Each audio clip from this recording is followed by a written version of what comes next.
넷째로 공약을 했으면 몇 년까지 중간 목표는 무엇인지 이런 것들을 쫙 다 분석을 한 거죠.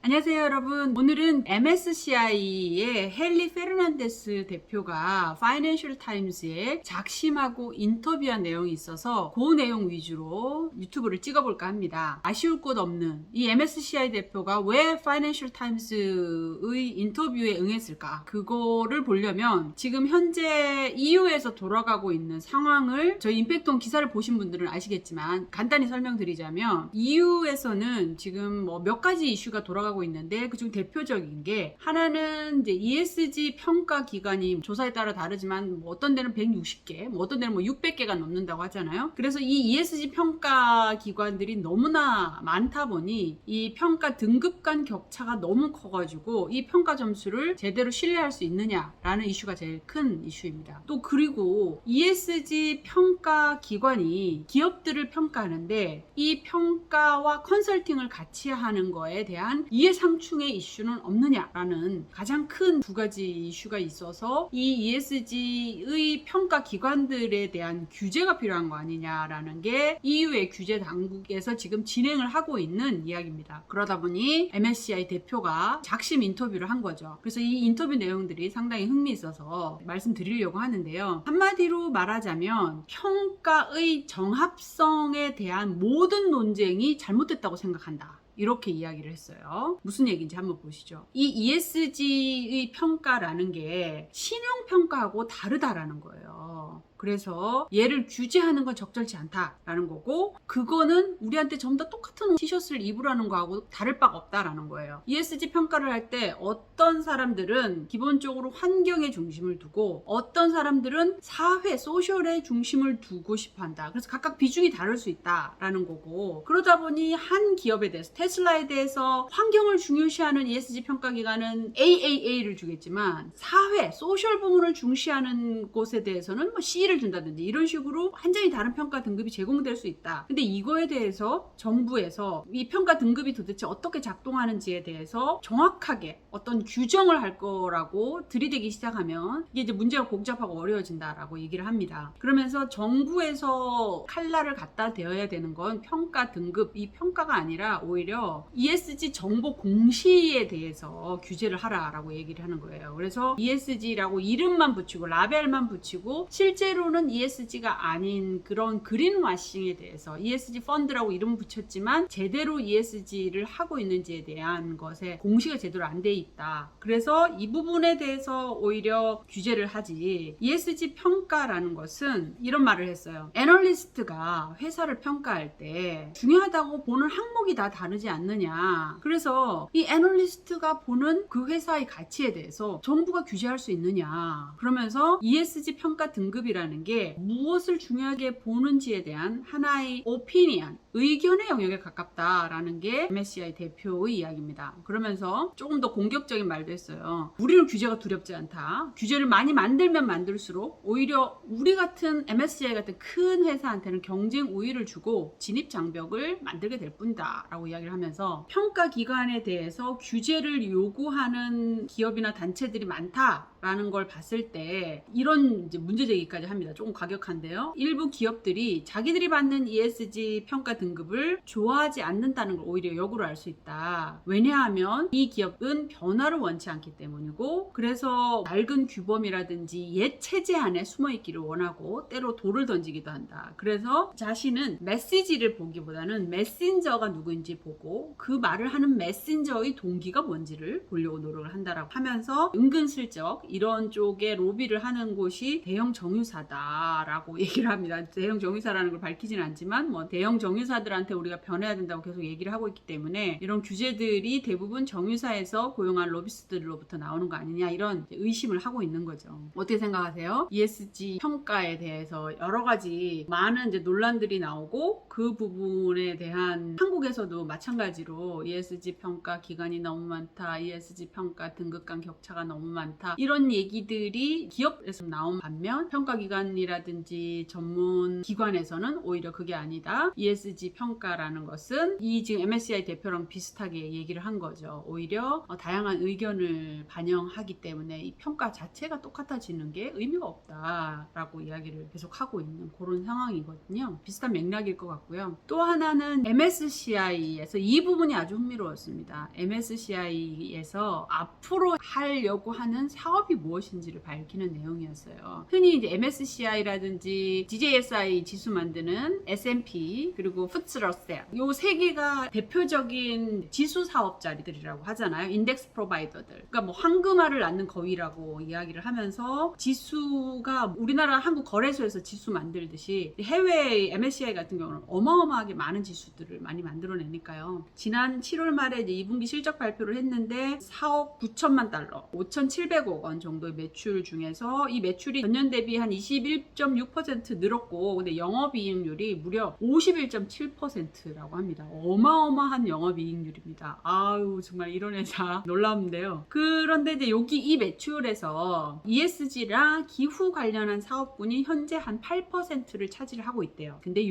부분을 더 확대할 모양입니다. 전 세계 기업들의 기후 데이터를 다 분석한 자료를 정기 구독 형태로 제공을 하는 그런 사업 모델을 계획하고 있다는 거예요. 그래서 이 페르난데스 대표가 본인은 ESG보다 오히려 기후 분야가 더 커질 분야라고 생각을 한다라고 얘기를 하면서 ESG는 지금 현재 거의 다 갖춰져 있는 상태이지만 기후는 거의 제대로 갖춰져 있는 곳이 없다라는 겁니다. 그래서 지금 뭐 2050 탄소 중립을 얘기하니까 한 30년 남은 것 같지만 수십 년이 아니라 몇 년 안에 상당히 곤란해질 것이다. 그래서 몇 년 안에 자본의 재분배, 자산 재조정 이런 게 있을 것이라 라고 본다는 겁니다. 지금까지 MSCI는 주로 증권사라든지 은행이라든지 거래소라든지 이 중간 기관들 직접적인 기업은 아니었는데 고객이 아니었는데 앞으로는 직접적으로 전 세계의 기업들이 본인들의 고객이 될 수 있다라고 이야기를 했어요. 예를 들어서 ESG 평가를 하기 위해서 전 세계 기업들의 데이터를 다 수집을 했을 거 아니에요. 강산 기업을 예를 들었어요. 이 대표는 회사의 규모, 운영, 뭐 이런 여러 가지 직원 숫자라든지 사업적인 포트폴리오는 기본적으로 가지고 있는데 이뿐만 아니라 이 회사의 탄소 배출량이라든지 넷제로 공약을 했는지, 넷제로 공약을 했으면 몇 년까지 중간 목표는 무엇인지 이런 것들을 쫙 다 분석을 한 거죠. 분석을 해서 이 MSCI가 올 초였나요? 잠재 온난화 지수라는 걸 발표를 한 적이 있어요. MSCI 2021 트렌드 리포트에 보면 그게 제1번으로 나오거든요. 8,900개 정도의 전 세계 기업들의 잠재 온난화 지수, 지표 이런 것들을 이제 발표를 했었어요. 그래서 이 회사의 탄소 배출량이 현재 지금을 봤을 때 3도씨에 가까운 온도 상승기 3도씨, 2도씨, 1.5도씨와 얼만큼에 일치하는지 이 회사의 지금 현재의 포트폴리오를 봤을 때는 3도씨까지 올라가는 정도로 지금 리스크가 많다라는 거죠. 3도씨라는 건 1.5도라는 거는 안전하다라는 거라고 볼 수 있는데 이렇게 각 기업별 포트폴리오 별로 분석을 할 수 있다라는 거예요. 그러면서 지금 이 자기들이 한 8,900개 전체 포트폴리오를 분석해 봤더니 얘는 지금 현재 전 세계 이걸로 봐서는 한 2.8도 정도의 기온에 근접해 있다는 거예요. 지금 현재 기업의 포트폴리오를 봤을 때는 온도 상승이 한 2.8도 정도까지 된다는 거죠. 1.5도가 마지노선이라고 얘기하잖아요. 폭염, 폭우, 가뭄, 홍수, 산불 뭐 이런 것들이 빈번해질 위기가 있다라는 거예요. 그러면서 기업들이 1.5도나 2도로 이 온도를 낮추려면 어떻게 해야 되는지에 대한 전략을 수립하는 이런 것까지 지금 모델링을 하고 있고 마이크로소프트하고 제휴를 해서 데이터를 각 다 수집을 해가지고 얘를 어떻게 적용할지에 대한 모델 이거를 갖고 있고 언젠가는 얘를 정기 구독 형태로 제공을 할 거다. 그래서 탄소 배출량 추정치와 이 넷제로 목표 계획 이런 것들을 분석한 자료를 제공을 할 거라는 겁니다. 그러면서 지금 현재 말하자면 블룸버그 터미널을 기후로 확장하는 확장판이라고 저는 생각이 들더라고요. 그래서 앞으로 M&A 방향도 기후, ESG 이런 데이터를 가진 회사들을 인수하거나 전문가들이랑 같이 협력을 할 거라고 하고 COP26이 11월 달에 열릴 계획이잖아요. 그래서 넷제로를 위한 글래스고 금융연합이라는 큰 큰 엄브렐라 우산 조직이 있는데 이것과 제휴해서 넷제로를 위한 금융 서비스